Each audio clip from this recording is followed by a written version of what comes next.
Texans aren't spending a lot of time at the line of scrimmage once they get up there. Hand to Mixon, cut back. Joe Mixon, goodbye. Touchdown, Texans.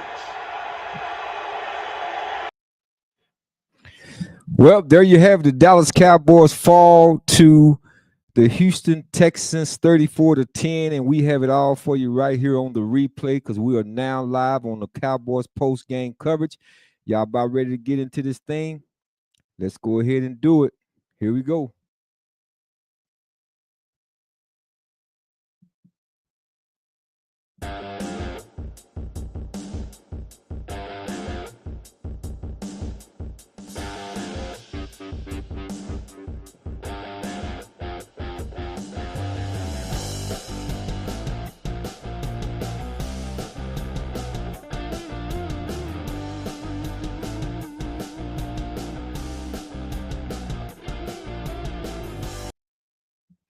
Thank you for joining me on another episode of the Replay Sports Show, where we're still trying to make your day. I'm your host, Real Deal Jabril, and if you don't mind, please hit the like, subscribe, share, and notification button for me as we're still growing the channel. I say we because without you, there is no me. So I want to thank y'all for joining me. We are live on the Cowboys post-game coverage. Again, the Dallas Cowboys fall to the Houston Texans 34-10. And what did you actually expect? What did you actually expect? You know, me personally, I'm glad that the unthinkable, let me put it like that, the unthinkable didn't happen, which would have been for the Dallas Cowboys to upset the Houston Texans. The Houston Texans did come in favorite as a 7-point favorite to beat the Dallas Cowboys tonight. So the Dallas Cowboys was a 7-point underdog. And just truth be told, they're just a bad team this year. They're just a bad team. And, you know, we can all, point the finger at Jerry Jones and talk about what he should have did and what he didn't do. And all those things would be valid. Without question, all those things would be valid. But at the end of the day, the players got to play. Players got to play. Players got to execute. Players got to block. Players, can't get unnecessary penalties. And coaches got to do a better job of coaching. But there's a lot to cover this evening in referencing this loss. Not a whole lot of highlights. I thought early on in the game as we show this run by Joe Mixon, they came out. The Houston Texans, of course, they backs are against the wall. They're leading their division, of course. And they're in a very tight race themselves, and they feel like they lost. They let a couple of games go. And they had to come out and play the type of game they wanted to play. And that's what they did, early on. They hit Dallas in the mouth early with this run right here. And what can you really say when you get a back like Joe Mixon? Touchdown, Texas.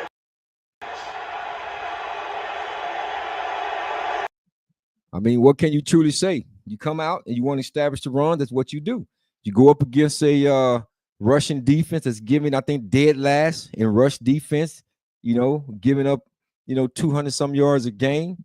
You got to establish the run game. That's exactly what the Houston Texans did. Dallas did try to fight back. I thought this was one heck of a play by right here. Great call. Great call, but even better route. I like the way he routed him up. To break that back off inside. And I thought we had something right here early on. I thought the Cowboys was going to still make a better game out of it than what they did. So this put the Dallas Cowboys, made a 14-7 game. And, we went back and forth, and then here come the interceptions. Cowboys pick it up. Pass is picked. Intercepted by Stingley. And out of bounds. The year. The two teams trade picks. Texans take. I mean, you can't, in situations like that, man, you got to know, have a presence of mind, understand, what you're trying to accomplish, and that you just can't turn the ball off. Although it was a trade of picks, still, the fact remains, you have to understand the presence of the game and what's happening because to go back and throw an interception after you just made an interception, I think finally, you all have heard me talk about Malik Hooker. Finally, he got an interception, but the ball just sits still over the receiver's head. And Malik Hooker with a much-needed takeaway for this down. So that was the Dallas Cowboys takeaway. You know, we intercept the ball first. They come right back, and Darryl Stingley Jr., he gets an interception off of Cooper Rush. And there you have it. And you just trading interceptions back and forth. But I was rather surprised that Malik Hooker actually got an interception. Actually got an interception on a ball that really got away from C.J. Stroud that sailed over the receiver's head. Again, you all heard me talk about this before, and I know I'm sounding like a broken record, but our safeties are they just not up to par. They're not par excellent. I don't know what to really say other than we got to go into the draft or try to sign somebody in free agency because those safeties are just not it. Last year they had the three-headed monster. They got rid of Curse and amongst some other players that they got rid of and decided to go with Donovan Wilson and Malik Hooker. And personally, I like the way the young player Wanye Thomas plays. I really do. But they wanted to go with Malik Hooker because he's a former first-round pick out of Ohio State University. But he just haven't given us a whole lot on that back end of our defense and the free safety, the middle free safety, just like the quarterback on offense. And so these are the kind of things that's going to continue to happen until you make a change. And I'm going to talk about the defense, since defense is the position that I play. You know, personally, and I said this back, prior to them even picking Mike Zimmer, they want to turn back the hands on the clock. Bring in a guy like Mike Zimmer, who Minnesota Vikings happened to let go. He found himself working a little bit as a consultant with Deion Sanders when he was down at Jackson State University, and a little bit the first year when he was up in Colorado. But there's a reason why the game, as they say, sometimes pass, certain coordinators or assistant coaches or even former head coaches by. You don't hear the names like Rex Ryan anymore. You don't hear the names like Rob Ryan anymore. Heck, Bill Belichick, he didn't even get hired last year, but you bring back in a guy like Mike Zimmer. The Dallas Cowboy defense is giving up almost 30 points a game. I think after tonight, it should be sitting around hovering around 31 points a game. That's sad, even on NFL level. That is sad. That is very sad. I don't care if he is a first-year defensive coordinator. He's not a first-year coach. He's been at this, Mike Zimmer, as we already know, he's been at this for over 25 years. He started out as the Dallas Cowboys defensive back coach, and eventually became defensive coordinator in the early 2000s before making his way up to Minnesota. So this is their job. It's like you going on an OJT, you get hired to go do a job. And when you get to the job, they take you through OJT, all of the training, on the job training, the whole 9 yards. Then they put you out there on the floor and you don't know what's going on. How long you think you're going to keep that job? So if these so-called professional players are getting up, having a job to do, to go to work 9 to 5, like the average person, and they're making a lot of money doing it, then what's the excuse? Because Washington don't have the excuse. Dan Quinn went over there and became the head coach. He's not even a defensive coordinator, although I think he have an input on what he want to do defensively. But again, those players in a first-year system, and Washington Commanders seem to be not having any problem. This is a major problem to me. And one of the reasons why I said earlier, if I put a pop quiz out there, I don't think many people could answer the question. Who was the Dallas Cowboys' first African-American defensive coordinator? I didn't say assistant coaches. I said defensive coordinator. Go ahead, I'll wait. Because you'll have a hard time trying to remember who Dallas Cowboys once hired as an African-American defensive coordinator. It's only been one in history, and he didn't even last 6 months. And many of y'all be very surprised. He came under the staff of Wade Phillips, individual by the name of Brian Stewart, and he only lasted 6 games. 6 games, and they fired him. And they haven't had an African-American defensive coordinator, and we know they haven't had an African-American head coach, period. And so I look back and I thought about several coaches you could have put up there. Really, you could have went and got my guy that fired that you all can chat out in the comment, but that had the lawsuit going against the NFL that wind up he's a defense coordinator right now for the Minnesota Vikings that Mike Tomlin picked up. My guy Brian Flores. Yeah, you could have went and got Brian Flores, became a defensive coordinator. And if you didn't want that idea, you could have just elevated Al Harris. He's on your staff. He understood the scheme that Dan Quinn was trying to run. And anytime you're trying to implement a new scheme, just from experience, I noticed it normally takes about 2 to 3 years to get really adjusted. And I just feel like to get really, I'm not saying, again, listen to me carefully. I'm not saying that they can't be better than what they're playing, even in a first year scheme. I'm just saying around about year 3, you're really acclimated to that system. You can almost play that system in your sleep because you know exactly the call that's coming in. You understand situational football, and you understand the things that's happening out there on the field. And this is the problem that I see with the Dallas Cowboy defense, outside of them being undermanned, outside of them, taking bad angles to the football, losing leverage, not keeping outside containment. There's a plethora of things that I see from a so-called professional NFL team, and not just a professional NFL team. We're talking about the most marketed NFL organization in all the sports, in all of football, as well as in all the sports. So this is bad, and there's no other way around it than saying it's just as bad as the Mike Tyson and Jake Paul fight on Friday. It's worse than that. This is horrible. When I look out there and you see the third quarter, guys on skates, their body language have changed. They're giving up. You can see it in their face, the attitudes. Really don't want to be out there, and it's just sad. And this is what I'm saying. I'm not one to throw this word around lightly. I am not the person to throw this word around lightly. But when it talks about this T word, and again, I'm not talking about trash. I'm talking about the big word tanking. Yeah, the big word tanking. I think at the Dallas Cowboys, I think they may have, really, to be honest with you, may not even be a tank season. They just got better teams ahead of them that's coming down the pipeline that I don't think that they can beat, with the exception of maybe the New York Giants. They still have to play them. They got to play Washington twice. Maybe you get a lucky win off of Washington because it's supposed to be a rival game. Maybe. That's a big maybe. But I'm hoping that they don't. Because the reason why I'm hoping that they don't, because I'm hoping that they get up there and maybe to get this guy right here. Showing blitz. Sanders, free play down the sideline, caught, touchdown, whoa, Will Shepherd. Yeah, that's right. I said it. Shedeur Sanders. I said it. Shedeur Sanders. If these guys mess around and finish, let's say, with the 3 victories that they have, right? Just think about that for a minute.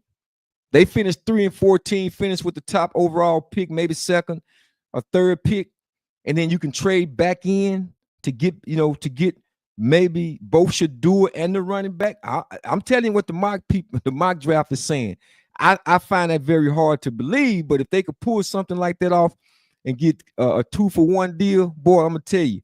But definitely you can get a Shedeur Sanders and get a whole lot for Dak Prescott at this particular moment. I do believe, because teams are still looking for a veteran quarterback. And I just think we just need to just start all over. Just start all over. Elevate, go get a better defensive coordinator. I would elevate, really seriously take a look at Al Harris, elevate him as the first full-time African-American defensive coordinator in franchise history.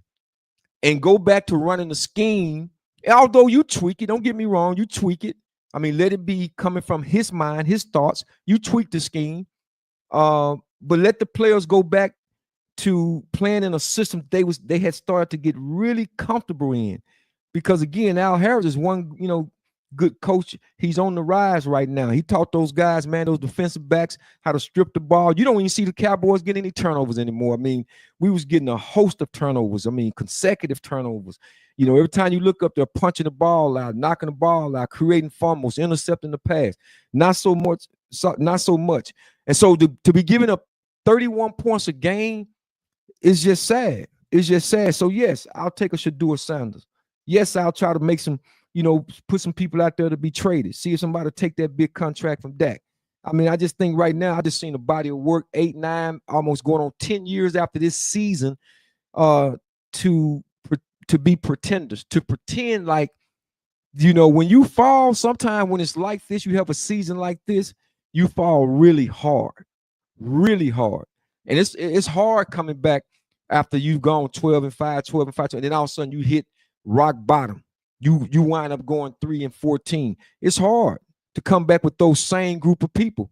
You have to do something different, because if you don't, then it's insanity, and you're going to continue to get the results that we're all seeing. So again, the Dallas Cowboys fall to the Houston Texans 34-10, and we're here to talk about it. This is a place for you all to vent, Cowboy Nation. You can come on here, chat out, and let me know what you think, what your feelings are. What do you think that the Dallas Cowboys next move should be? Should we already be looking for next year's draft, or should they go ahead and throw in the towel and start tanking? Because again, I don't think they're gonna have a choice when it comes to the word tanking. I don't think it's gonna be so much of a tank season. I just think it's the team they have to still play are just better than the Dallas Cowboys, and that's all it is to it. There's no other way of saying it. The Houston Texans came in 7 points favorite. They was the underdog, the Dallas Cowboys, in their home state and haven't won a home game all year. They're now 0-5. I don't know what you do with this. This is horrible. This is horrible. Yeah, and I think that I hear you when you say Jerry Jones is the problem. Jerry Jones need to get out the way. Jerry Jones, Jerry Jones, Jerry Jones. But we can keep on riding that horse until the horse stumbles and falls. But you and I both know that Jerry Jones is not going anywhere. So we need to think about until the angel of death come get his soul, and even then he might try to do a deal from the grave. I don't know. And I mean what I simply mean by that, he may have something that's an ironclad contract stipulating certain things that can and cannot happen. That's what I mean by that, because ain't no coming back from the grave. Once you're gone, you're gone. But he may have something in place, that will make it very difficult for the Dallas Cowboys to work around with Stephen Jones, even with his children, right? He do have a will, so who knows? The man might try to coach or try to manage a GM from the grave. But I want to welcome everybody in again. This is the replay where we're still trying to make your day. We're live. We're doing the post-game Cowboys coverage. Cowboys fall again to the Houston Texans 34-10. And if you hadn't already, hit the subscribe, like, and share button. Please do that for me as we continue to grow the channel. I greatly appreciate your support. I got my boy Curtis Medlock in the house tonight. What up, Blow? Thank you for staying up with me, man. Yeah, I got you. He said, y'all want to win another game, bro? And we won't win another one this year. Hey, you won't get no argument from me, because I looked at the schedule already, Blow. I looked at the schedule, and I'm saying to myself, I don't see nobody that they can possibly beat other than the New York Giants. And they just made a quarterback change. They sitting there at 2-8. So, I'm looking at Tampa Bay. I think they got to, again, Washington twice. They got to play Philly again.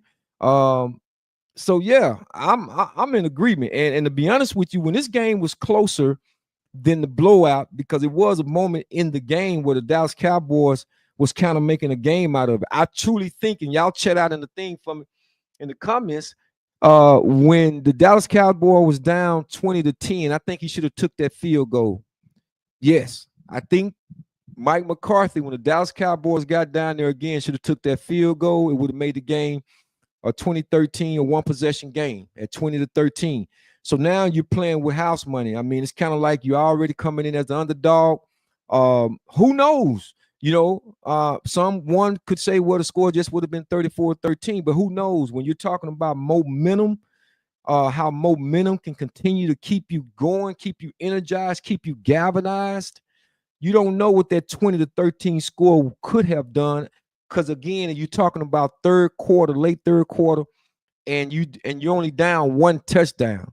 But to go down there and you go for it on 4th and 2, and then you end up, foreclosing, ain't no money in the bank. Man, your defense come off, man. They already, pissed, or whatever the case may be. And I'm gonna tell you something. I really truly hate it. Let me put that in past tense. Hated playing on teams where on the defensive side of the ball, you didn't want to be out there. We had a saying, even in high school, even in college, you gotta want to be out there. You don't wish anything bad on the offensive side of the ball. You want your teammates to be successful. You want them to go down, drive down, and score touchdowns. You want them to do all that. But as a defensive player, unless you get a pick six, scoop, and fumble return for a touchdown, you're not looking to be scoring touchdowns. I mean, can it happen? Do it happen? Of course, absolutely. But the defensive side of the ball, whole DNA is about stopping the opposing offense. So what I'm saying is, you want to be out there. You have to look at your teammates, and you got to be like, for example, if you all was watching a college game the other day when Colorado played Utah, the first possession of the game, Shedeur Sanders throws a pick.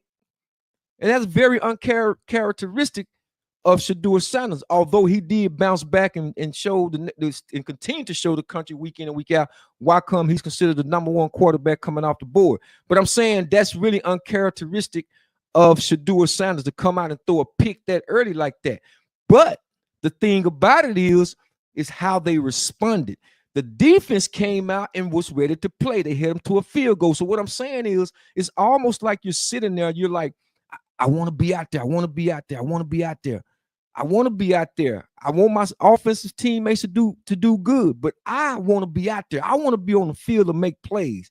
I want my number to shine. I want that side of the ball to shine. If you ain't playing with 10 other guys that think that way, because I could tell you some of the greatest defenses, whether if it's the 85 Chicago Bears, the 2002 Baltimore Ravens, or the Dallas Cowboys doomsday defense in the 70s, or the Pittsburgh Steelers Steel Curtains. I'm telling you right now, when you see guys playing on that level, they're all one brotherhood, all one unit, all one heartbeat.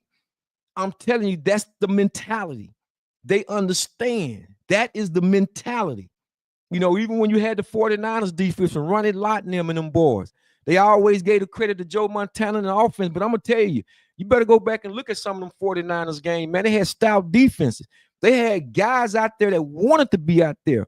And this is not what we're seeing. We've seen it before back in the 90s under Jimmy Johnson, because he wasn't playing that stuff. We've seen it with the New England Patriots, you know, under Bill Belichick.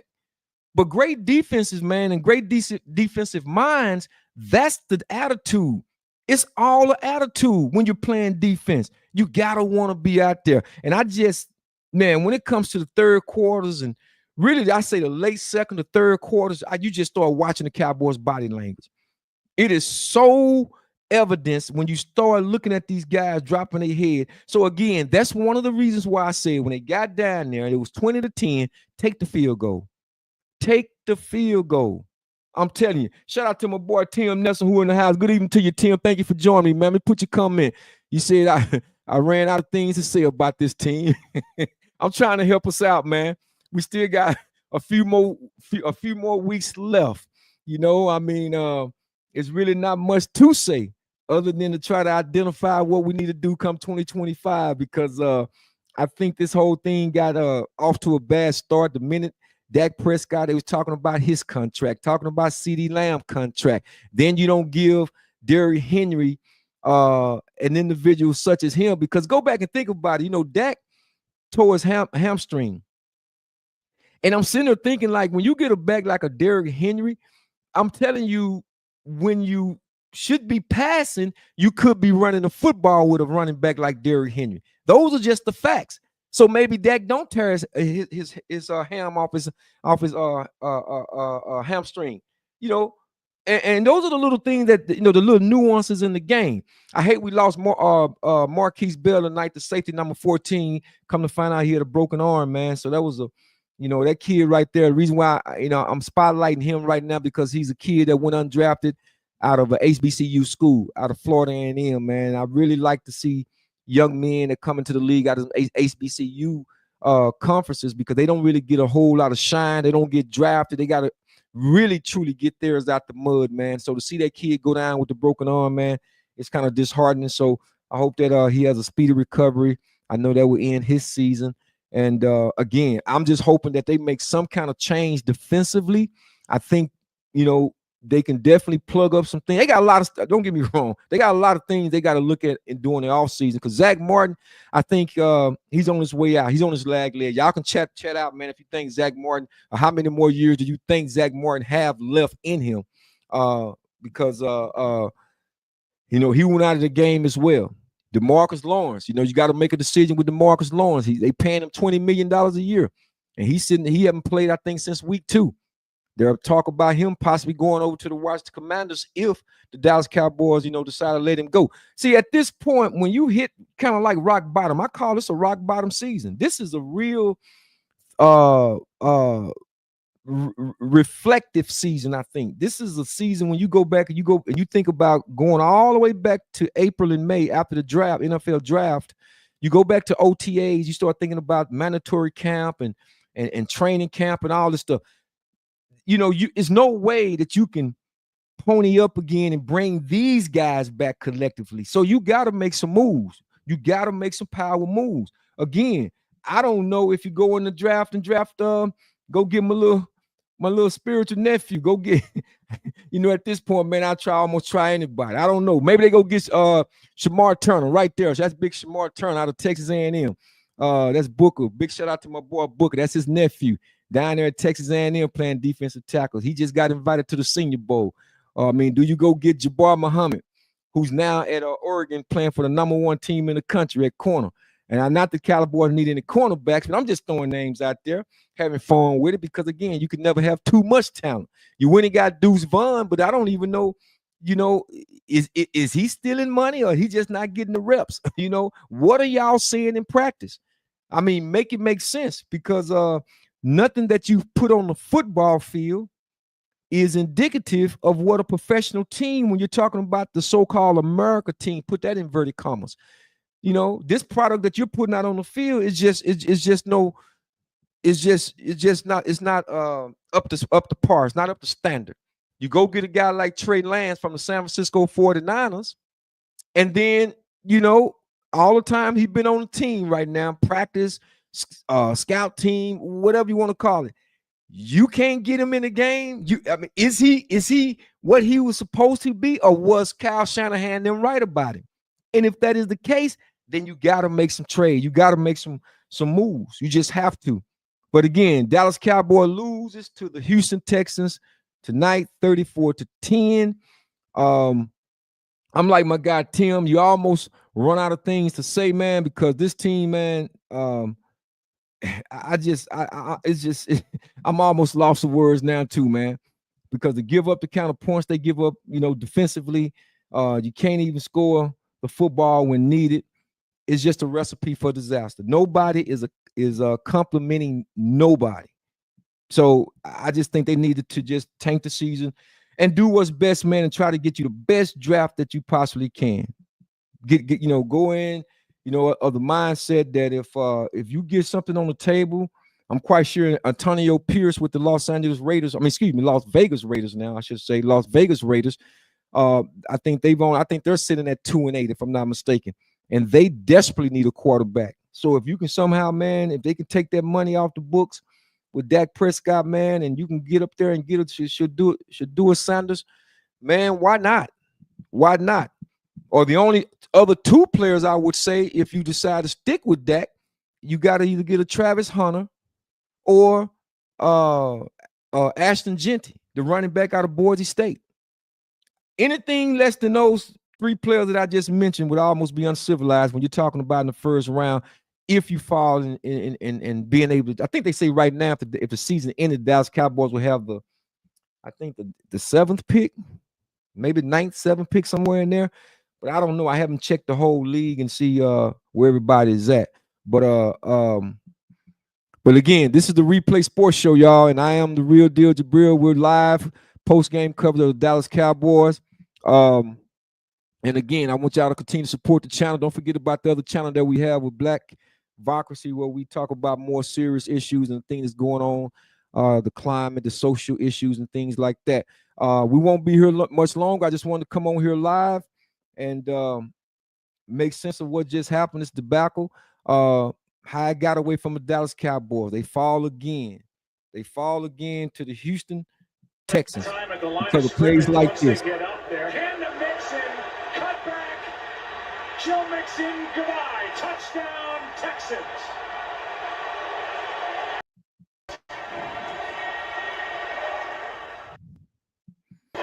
Blitz off the edge. Cowboys pick it up. Pass is picked. Intercepted by Stingley.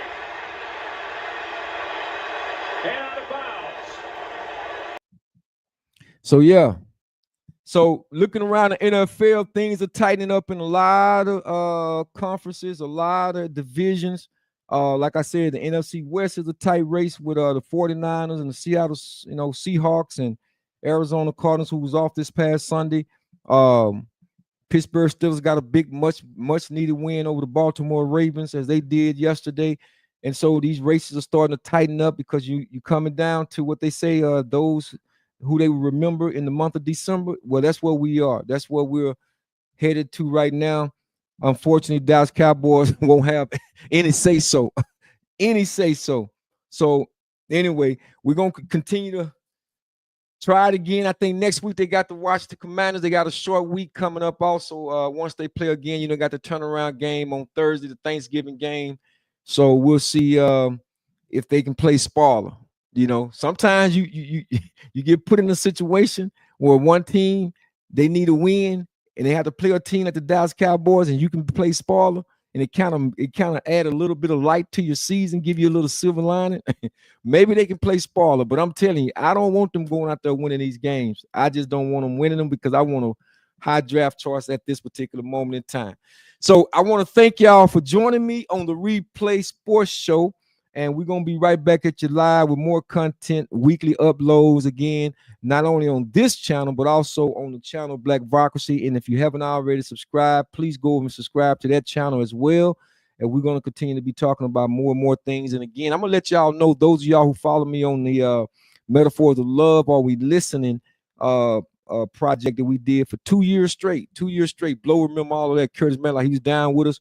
I'm thinking I'm taking that over to TikTok. I got a lot of views because I got approved over there. I got a lot of people befriending me. I put up one video and it was like I got 73,000 views. So I see that the platform is a little bit different. I was a little bit hesitant, but I think I'm gonna take this particular concept over there, because I'm able to play my R&B music where we go and break down some of the most classical love songs that you ever listen to. We break those songs down and we talk about it. I think our community is in a state of flux, and we need to be talking about the things that's going on within our community, especially in the social climate. So I'm looking forward to doing that. For those of y'all who know, I don't have to repeat that. Y'all know how we got down with the Metaphors of Love, Are We Listening platform. But this is the replay right here. And again, don't forget to hit that subscribe, like, and share button for me, y'all. We're going to continue to grow the channel and make it do what it do. But I want to thank y'all for coming on with me. And we're going to upload again. This has been the replay. Y'all have a good evening. If you got to work tomorrow, go and get you some sleep. Don't worry about it. Take your shoestrings out of your shoes. It's just a game. Cowboys, they'll rise again. Just won't be this year. All right? So peace and love, y'all. This is the replay. We'll talk soon.